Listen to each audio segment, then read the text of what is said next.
A'oudou billahi minash shaitanir rajim. Bismillahir rahmanir rahim. Que la paix soit sur vous, mesdames et messieurs. Bienvenue à l'émission au micro.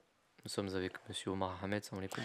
Wa alaykoum salam wa rahmatullahi ta'ala wa barakatuhu. Monsieur Omar, la dernière fois, on a parlé d'un sujet qui était assez, on va dire, délicat pour Oui, nos amis musulmans surtout. Même pour moi, hein, c'était très choquant le fait que vous disiez qu'il y a un nouveau Jésus. Donc aujourd'hui, on va parler d'un sujet qui est dans la continuité du sujet, mhm. du premier sujet.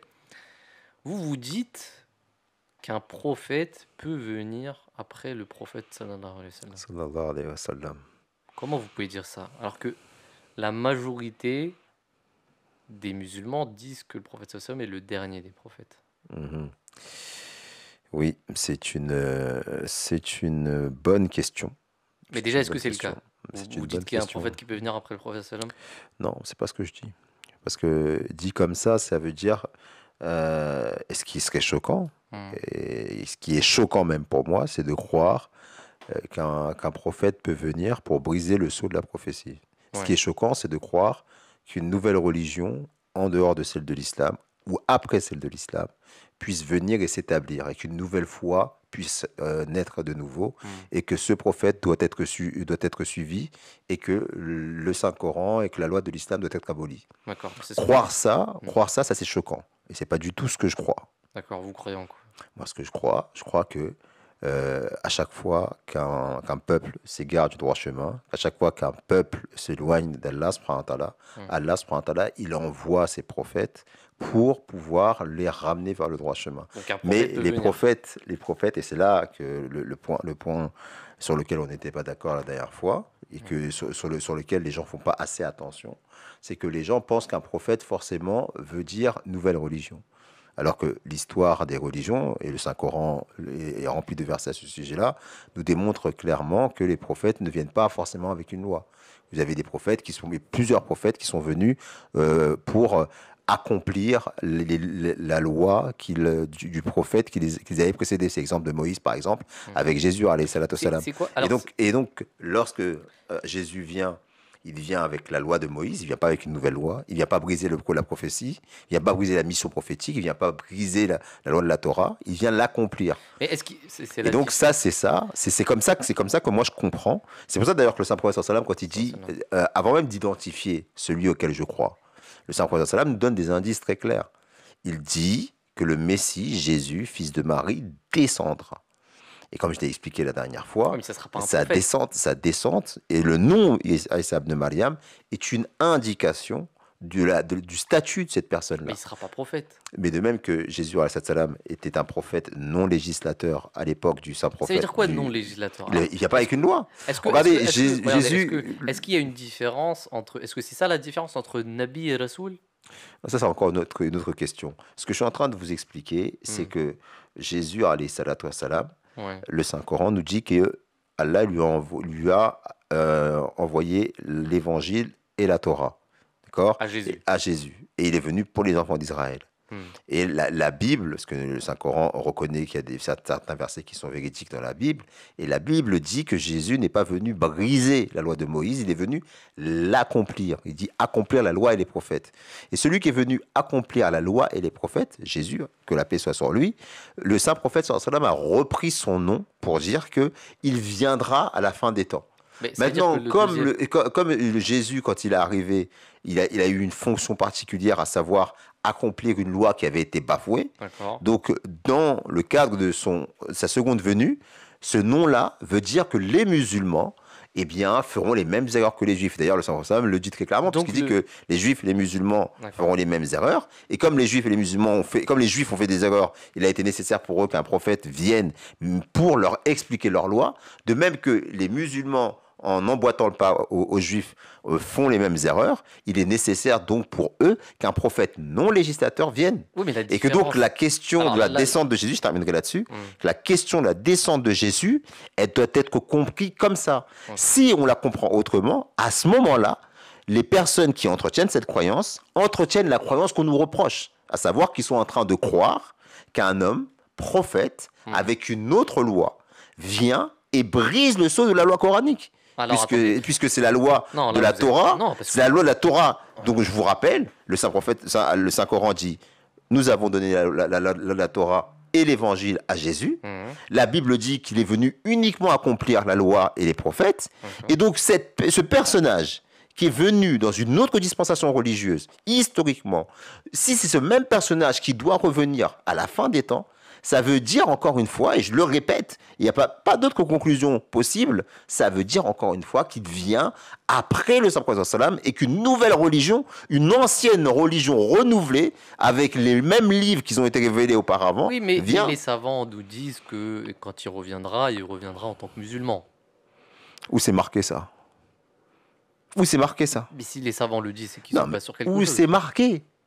Il faut qu'ils le disent, mais il faut qu'ils nous donnent un verset coranique, qu'ils nous donnent des hadiths, où c'est marqué que c'est le Jésus historique qui viendra en tant que musulman. Alors, tout à l'heure, vous avez dit, il viendra, le Jésus d'avant est venu compléter La loi de Moïse. Voilà. Non, Mais- accomplir, pas compléter. Mais, accomplir, d'accord. Mhm. Mais dans le Coran, il a été dit Al-yawma akmaltu lakum dinakum. Oui, tout à fait. C'est nous avons parachevé pour vous Parachevé, votre tout à religion. fait. Parachevé, il y a Quel est l'objectif d'envoyer un prophète qui viendra compléter, accomplir. Qu'est-ce que ça veut dire accomplir? Ça veut dire quoi? Le saint prophète Mohammed sallam avait dit dans un hadith, que je ne vais pas paraphraser, mais l'idée qu'il avait donnée, il avait dit que les musulmans feraient les mêmes erreurs que les juifs. Et lorsque les compagnons ont entendu cette vérité qui a été donnée par le saint prophète, sallam, ils étaient choqués. Ils ont dit, mais il y a le Coran, il y a ta sunna qui est présente, elle sera toujours là.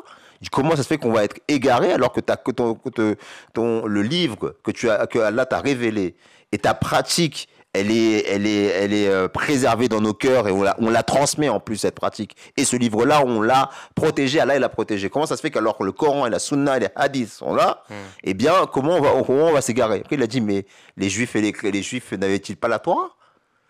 Il a donné cet exemple. Ça veut dire qu'un livre, vous pouvez avoir la plus belle des voitures, si vous n'avez pas à la conduire, vous allez être tout droit dans le mur.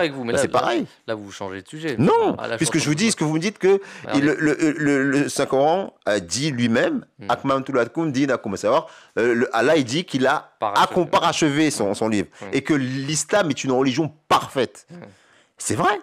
Il n'y a pas de problème là-dessus. C'est une religion parfaite. Sauf que le livre est parfait, mais l'homme n'est pas parfait. Oui, c'est vrai. C'est pour ça qu'il y a des réformateurs. Exactement. Les musulmans aussi l'acceptent. Voilà. Tous d'accord avec ça. Mais revenons au sujet principal. Oui. Vous avez dit qu'il ne peut pas y avoir de prophète après le prophète sallam. Parce que je ne comprends plus là. D'un côté, vous me dites que c'est possible. Il ne peut pas y avoir de prophète contre le saint prophète Mohammed. Donc, si je comprends bien, un prophète peut venir, mais il ne sera pas prophète. Non, c'est pas ça ce que j'ai dit. Ouais. Soyez clair. Il ne peut pas y avoir un prophète qui vienne avec une religion qui va remplacer l'islam. Ça, c'est impossible. Donc, un prophète qui viendra... Maintenant, le Saint-Coran, il nous dit, celui qui croit en Allah, qui obéit en Allah et à son messager, Allah, il lui accordera les meilleures faveurs. Il lui accordera les meilleures faveurs. Et les faveurs, parce que c'est une réponse à la Surat Fatiha. La Surat Fatiha nous dit quoi? Nous dit Surat al-Ladhina an'amta alayhim. Et la Surat An-Nisa, verset 70, nous dit que quelles sont ces faveurs? Les faveurs qui ont été promis à ceux qui obéissent à Allah et à son messager, sallallahu alayhi wa sallam, eh bien, elles sont au rang de 4. Et la plus grande de ces faveurs, c'est la faveur de Nabi. Ceux qui obéissent à Allah et à son messager peuvent être soit des nabis, soit des véridiques, soit des martyrs, soit des salihin, des personnes justes. C'est pas moi qui le dis, c'est le Saint-Coran. Le Coran et ce verset-là nous démontrent que Nabi, avant toute chose, c'est un stade spirituel. Et c'est le plus élevé des stades spirituels. Et donc, à partir du moment où vous avez le verset coranique, et entre autres, il y a d'autres versets qui élaborent encore plus sur ce sujet, il y a même des hadiths qui parlent de ça, qui disent que vraiment il faut suivre le saint prophète sallam, l'obéir de la manière et on peut arriver à ces stades spirituels-là. Et donc, ces faveurs-là sont accessibles aux musulmans, en tant que makam spirituel, en tant que stade spirituel. Et ça, ces prophètes de ce type-là sont susceptibles de pouvoir venir en islam. C'est quoi ces prophètes de ce type-là? Et des prophètes non législateurs. Des prophètes non législateurs. Des prophètes non législateurs. Mais qui ne viennent pas avec une loi. Qu'on comprenne bien, parce que la croyance majoritaire musulman, c'est de dire il y a des rasouls et il y a des nabis. Mhm. Est-ce que c'est ça que vous voulez dire? C'est cette distinction-là? C'est-à-dire que ce ne sera pas Non, un parce prophète sera messager? un rasoul et un nabi, c'est la même chose. C'est la même chose pour vous? Ouais, est-ce que regardez, par exemple, on dit que le Saint Prophète sallam était le sceau des prophètes. D'accord? Khatam an-Nabiyyin, Voilà, justement, le d'ailleurs, sceau des j'allais en venir. prophètes. Il n'est pas, il est le messager d'Allah et il est le sceau des prophètes. Maintenant, je pose une question à ceux qui croient qu'il y a une différence entre sceau des prophètes, entre Nabi et Rasoul. Est-ce que ça veut dire que si Allah il a dit nulle part dans le Saint-Coran que le Saint-Coran n'est pas le Khataman des Rasoul et le Khataman Nabiyyin, ça veut dire qu'il est Khataman Khataman Nabiyyin, mais il n'est pas Khataman Rasoul? Ah si, parce qu'il y a un verset qui dit Muhammad Rasulullah aussi. Oui, non, mais dans le même verset, il dit Walakin Rasulullah wa Khataman Nabiyyin. Il dit et Khataman Nabiyyin. Il dit qu'il est le messager d'Allah et Khataman Nabiyyin. Est-ce que si Nabi et Rasoul, c'est pas la même chose? Ça veut dire qu'il n'est pas Khataman Rasoul aussi? Ça veut dire que d'après cette croyance-là, ça voudrait dire qu'il ne peut pas y avoir de Nabi, mais il peut y avoir des Rasoul. D'accord. Donc pour vous, vous dites que Rasoul et Nabi, c'est la même chose. Voilà, exactement. D'accord. Mais alors, quelle distinction entre prophète législateur? Parce que vous, là, vous me dites qu'il y a un prophète qui peut venir, qui ne peut pas ramener une nouvelle loi, qui peut suivre la loi de Mohammed sallallahu alayhi wa sallam, oui. Et comment on appelle ce type de Nabi? Un prophète. Un prophète continuateur? Un prophète subordonné. Subordonné à un prophète législateur. C'est un prophète subordonné à un prophète législateur. Et on l'a vu ça dans l'histoire de l'islam. Le Saint-Coran, dans l'histoire des religions, il n'y a pas que Jésus. Jésus, il était subordonné à la loi de Moïse. Aaron, le frère de Moïse, il était subordonné à la loi de Moïse. Combien il y a eu de prophètes législateurs? Ça, je ne pourrais pas vous dire. Parmi les prophètes connus, vous avez Moïse, le saint prophète Mohammed, Krishna aussi, que nous considérons comme un prophète législateur qui venait avec une loi, et que Bouddha, notamment, il était. Krishna aussi. Vous pouvez regarder dans nos vidéos. Vous pouvez regarder dans nos vidéos. On a fait des vidéos. On a parlé justement des preuves qui montrent qu'il y a de grosses probabilités que Krishna ou Bouddha étaient des prophètes. Et Bouddha, par rapport à Krishna, était un prophète qui n'est pas venu avec une loi. Il est venu pour accomplir la loi. D'accord. Donc c'est un nombre quand même limité par rapport à tous les prophètes, c'est-à-dire qu'il y a eu des prophètes législateurs qui ont apporté une loi, et les autres sont venus compléter cette loi ou accomplir cette loi, comme vous dites. Voilà. Regardez par exemple, l'exemple le plus connu, c'est les enfants d'Israël. Mais les enfants d'Israël, il y a eu beaucoup de prophètes. Regardez par exemple Jacob, Youssef, c'était des prophètes. Yacoub, c'était un prophète, et Joseph aussi était un prophète, et ils suivaient tous les deux la même loi. La loi de qui? Je crois que c'était celle de Abraham, il me semble. De mémoire comme ça, mais je sais pas. Mais en tout cas, ils suivaient la même loi. Il n'y avait pas ils étaient pas. L'un ne venait pas briser la loi de l'autre. Vous voyez ce que je veux dire? Ils étaient subordonnés à une même loi. Et dans la série des enfants d'Israël, ils étaient plusieurs à être subordonnés à une même loi. Pourquoi? Parce que justement, à chaque fois que la loi était brisée, Allah subhanahu wa ta'ala envoie des prophètes qui ont la fonction de professeurs, d'enseignants, de réformateurs. Ok, là on comprend mieux. On comprend mieux déjà. Mais c'est quand même contradictoire avec un verset du Coran qui est très... Vous venez de le dire vous-même. Rasulullah wa Khataman Nabiyyin, le dernier des prophètes. Un verset qui dit... Khataman Nabiyyin ne veut pas dire dernier. Khataman Nabiyyin ne veut pas dire le dernier des prophètes. Mais ça veut dire... C'est celui qui traduit Khataman Nabiyyin par dernier des prophètes, il fait une faute. Parce que quand vous parce que le Saint-Coran, c'est un livre qui est révélé en arabe, on est bien d'accord. Et les termes arabes qui sont utilisés dans le Saint-Coran, pour avoir leur signification, il faut revenir sur leur définition, même dans le langage courant. Et dans la littérature islamique, dans la littérature arabe, le terme khatam, lorsqu'il est apposé avec un nom, il ne définit pas le fait que la personne qui a ce titre-là est le dernier. Par exemple, on va dire et il y a plusieurs exemples. Par exemple, on va dire que Averroès, rahimahullah, pardon, c'est pas un prophète. On va dire qu'Averroès était le meilleur des médecins. On va pas dire on va dire qu'Averroès c'est le meilleur des médecins. On ne dira pas de lui que c'est quand on l'emploie en plus dans la littérature, on ne dit pas de lui qu'il est le dernier des Atibba. On dit Khatamul Atibba. C'est-à-dire que le meilleur des médecins. Par exemple, on dit dans le hadith que Ali, radiyallahu ta'ala anhu, il y a un hadith qui dit je suis le Khatam an-Nabiyyin et Ali est le Khatamul Awliya. Ok. Maintenant, on sait pertinemment que les Awliya, dans le monde musulman, on reconnaît tous qu'il y a des walis qui sont venus après Ali. Aujourd'hui, il peut y avoir des walis. Oui, exactement. Ouais. Donc, si maintenant Khatamul Awliya, il est pas traduit par dernier, pourquoi on traduit Khatamun Nabiyyin par dernier des Mais les prophètes? savants, ils ont quand même traduit ça comme le dernier. Les savants, Quel savant? ils sont pas bêtes. Quel savant? Quel Mais savant? mais il y a Non, quand mais même. quel savant? Dites-moi quel savant, parce que les Moi, je savants pense la contemporains. majorité, après. Non, mais il y a des savants avant même la position de l'Ahmadiyya, et je peux vous citer, on pourra même le mettre dans la description. Il y a une pléthore de savants qui ont donné la définition de Khatam David, comme c'est celle que je viens de vous donner. Mais il est quand même dernier prophète législateur. vous Oui, l'avez dit tout à vous-même. fait, bien sûr. Donc ça rentre aussi dans la définition. Le dernier dans le sens où, vous savez, quand quelqu'un atteint l'excellence, on dit qu'il a atteint, quand on parle du terme khatam, ça fait allusion au fait que la personne, elle a atteint le stade ultime Qu'il y aura pas meilleur que de la perfection dans ce domaine-là. Qu'il n'y aura pas meilleur que lui. Exactement. D'accord. Ça ne veut pas dire qu'après lui, il n'y en aura pas. Quand on parle quand ce terme est employé pour Averroès, ça veut dire qu'il a excellé dans le savoir médical. Ça veut pas dire qu'il n'y a pas eu de médecin après lui. Mais il est placé comme ça, comme un espèce de modèle à émuler.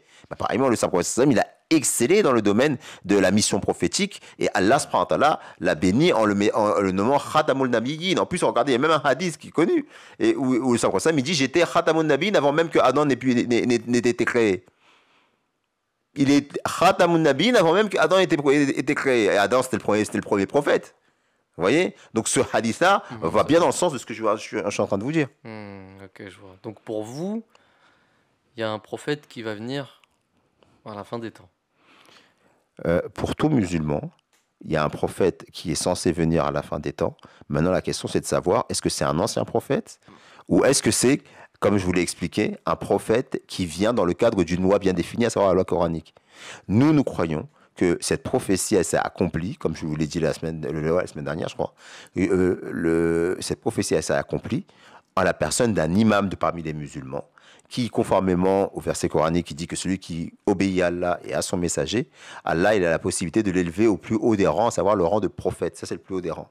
Eh bien, cet imam, 1400 ans après l'avènement de l'islam, après justement que les musulmans se soient égarés justement de la véritable pratique des enseignements de l'islam, il y a un imam de parmi les musulmans qui a obéi de manière parfaite au saint prophète Mohammed et qui a été élevé au rang de prophète. Et en ce sens, il a accompli la prophétie du saint prophète qui dit que le Isa ibn Maryam descendra, et qui était une métaphore pour expliquer qu'il y aurait un imam de la communauté musulmane qui serait élevé au rang de prophète messie, avec une fonction de réforme pour justement guider les musulmans comme Jésus historiquement avait guidé les juifs de l'erreur dans laquelle il s'était embourbé. Et bien pareillement, cet imam est venu il y a maintenant 135 ans. Il a fondé une communauté, c'est la communauté musulmane Ahmadiyya, et qui se revendique musulmane et qui interprète simplement la prophétie qui est une solution au problème des musulmans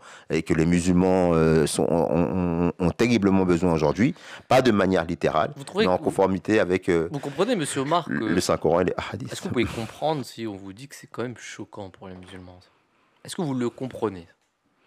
Qu'on peut être à quel niveau choquant? Dire qu'il y a un nouveau prophète qui vient quand même. Non, comme je l'ai dit, moi je comprendrais parce que moi je En fait, on se dit, regardez, moi je suis pas né Ahmadi. Je suis né musulman. Une personne vient me dire. Vous, ça vous a pas choqué? Regardez, bien sûr que si. Si on vient me dire, comme je l'ai dit, si on vient me dire, un homme est venu avec une nouvelle loi, qui est venu remplacer la loi du Coran. Là, je n'accepterai jamais une chose pareille. Comme le disent les Bahaïs, par exemple. Exactement. Si maintenant on me dit ça, et c'est d'ailleurs ça que je comprenais quand on est venu me parler, la première fois on m'a dit, voilà, cet homme-là, il a un statut de prophète. J'ai dit, quoi? C'est pas possible. Il ne peut pas y avoir de prophète après Mohammed. Mais il peut y avoir de prophètes subordonnés au saint prophète Mohammed. Il peut y avoir un prophète qui vienne servir le Saint-Coran, qui vienne réformer la manière de comprendre l'islam, qui a amené tellement d'errements, qui a amené tellement de douleurs dans le monde aujourd'hui pour les musulmans eux-mêmes. Mais quelle nécessité d'avoir un prophète? Je veux dire, il aurait pu dire, et c'est ce qu'il a fait d'ailleurs, c'est-à-dire les musulmans disent il sera Jésus, il sera le Mahdi, mais il ne sera pas prophète. Quelle Regardez, nécessité de lui donner un statut? de prophète, Ouais. le Saint-Coran dit qu'à la fin des temps, la terre et la mer seraient infestées du mal. La terre et la mer, ce sont dans le langage de l'interprétation des rêves. La terre, ça fait allusion à ceux qui n'ont pas reçu de révélation. Ça fait tellement longtemps qu'ils n'ont pas reçu de révélation que c'est un peuple dénué de toute spiritualité. L'eau, ce sont ceux qui ont reçu une révélation, mais qui l'ont déformée, cette révélation, de sorte qu'ils n'arrivent plus à suivre leurs enseignements. Et bien que ce soit les athées, que ce soit les religieux, tous les deux seraient complètement embourbés dans le mal. Et Allah subhanahu wa ta'ala, à chaque fois que ça a été le cas, localement parlant, régionalement parlant, il a envoyé des prophètes. C'est pour ça qu'il y a eu pléthore de prophètes qui ils ont été envoyés aux enfants d'Israël. Pour la révélation. Pour réformer la compréhension, pour ravifier la foi et démontrer l'existence d'un Dieu vivant. C'est pour ça que les prophètes sont venus, afin que les personnes se réforment, se repentent et commencent à suivre le droit chemin. Ça, il l'a fait pour des peuples éparses, localement situé, régionalement limité. Maintenant, il dit par rapport au saint prophète Mohammed sallam, huwa khatamun nabiyyin, rahmatul lil alamin, le sceau de tous les prophètes et surtout une miséricorde pour tous les êtres humains. Comment, au moment où des personnes localement situées ont bénéficié justement de prophètes pour les réformer, alors que le monde entier, lorsque la loi révélés n'arrivent plus à avoir d'emprise sur les cœurs parce que les gens sont devenus tellement corrompus, alors ces personnes-là seront laissées à eux-mêmes et ils n'auront pas justement cette chance de bénéficier d'un homme venu de la part d'Allah avec un statut de prophète pour revivifier cette spiritualité, pour leur expliquer justement la loi. Une loi qui est d'autant plus importante puisque c'est la dernière révélée. C'est la seule qui va rester jusqu'à la fin des temps. Et c'est la seule parfaite qui ne peut pas être abrogée. Qui, si c'était un prophète, peut comprendre mieux ce qu'un ancien prophète a enseigné? Qui? Mais ce prophète, il aura... Vous dites qu'un prophète peut venir, d'accord, il aura la révélation aussi. Tout à fait. Mais ça veut dire que quelque part, il amène quelque chose à la révélation d'avant. Non, non du tout, parce que si, encore une fois, il y a des règles dans la spiritualité.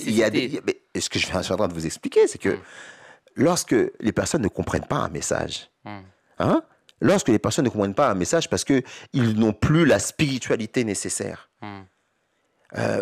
Vous savez, si vous n'avez pas de prof à l'université, pour comprendre certains concepts, c'est très compliqué. C'est très difficile, c'est pratiquement même impossible. Ouais. Ok? Et lorsque vous laissez les élèves à eux-mêmes, il y en a très peu, voire rarement, qui vont réussir, mis à part les génies. Et les génies, c'est les prophètes de l'époque, on va dire.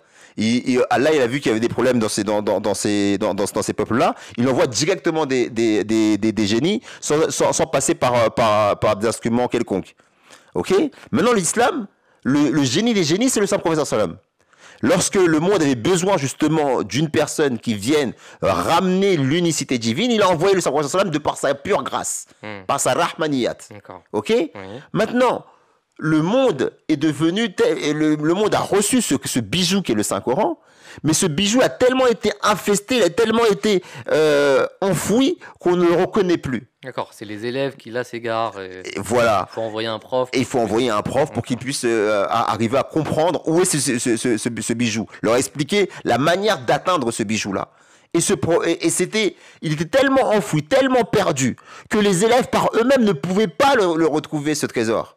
Il était nécessaire, mais à partir du moment où il a tellement aimé son prophète, le saint prophète Mohammed, il a dit cette fois-ci, contrairement aux périodes précédentes, je ne vais pas envoyer de par ma pure rahmaniyat quelqu'un de nulle part. Non, je vais le prendre de la communauté de mon bien-aimé. Celui dont j'ai dit, laoulaka ma khalaqtu aflaka. Si ce n'était pas pour lui, je n'aurais pas créé les astres et l'univers. Et donc c'est en suivant.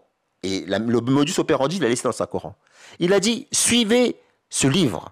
Obéissez à mon bien-aimé, à Mohammed Rasulullah. Obéissez-lui corps et âme. Et à ce moment-là, au moment où le monde en aura besoin, une personne qui aura tellement obéi à mon bien-aimé, eh bien cette personne-là sera tellement bénie qu'elle arrivera à un statut de prophète. Et pas un prophète réformateur, mais le prophète qui viendrait avec la même fonction que Sayyidina Isa alayhi salam. Mais un prophète plus grand que Sayyidina Isa alayhi salam. Pourquoi? Parce que lui, il viendrait poursuivre et ramener au goût du jour la loi du prophète universel, à savoir le saint prophète Muhammad Rasulullah sallallahu alayhi wa sallam.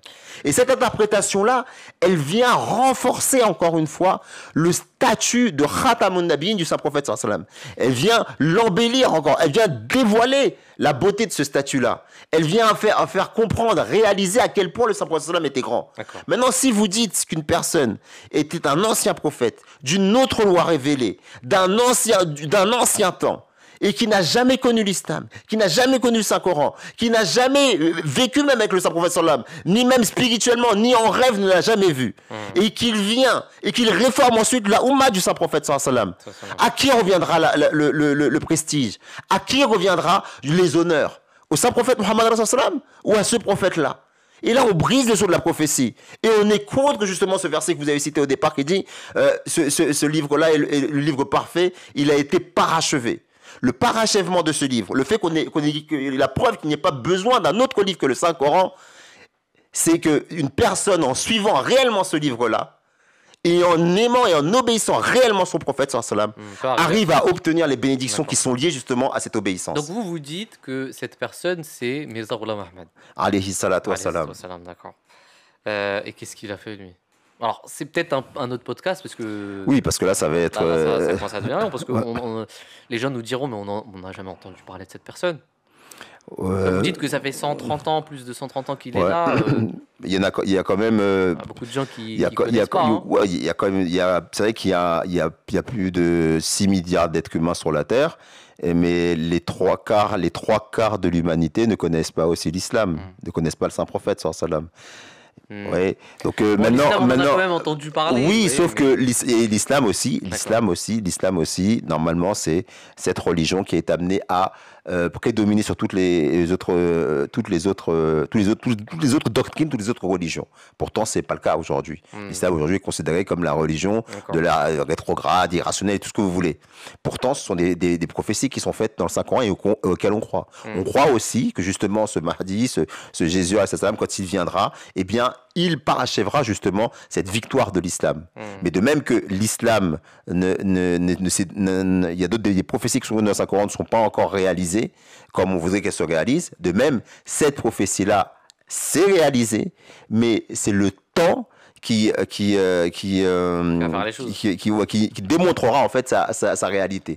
Mais, et là on pourra voir ça dans les prochaines émissions, des prophéties autour justement de ce personnage par rapport aux signes qui avaient été donnés par le saint prophète sallam, se sont déjà réalisés grandement. La plupart des prophéties concernant sa véracité se sont réalisées. On pourra en reparler. On en reparlera parce que... Hein. Merci beaucoup, M. Omar. Jazakallah à tout le monde. On revient, Inch'Allah, pour une prochaine émission la prochaine fois avec peut-être une continuité. Jazakallah. Assalamu alaikum. Wa alaikum salam wa rahmatullahi wa barakatuh.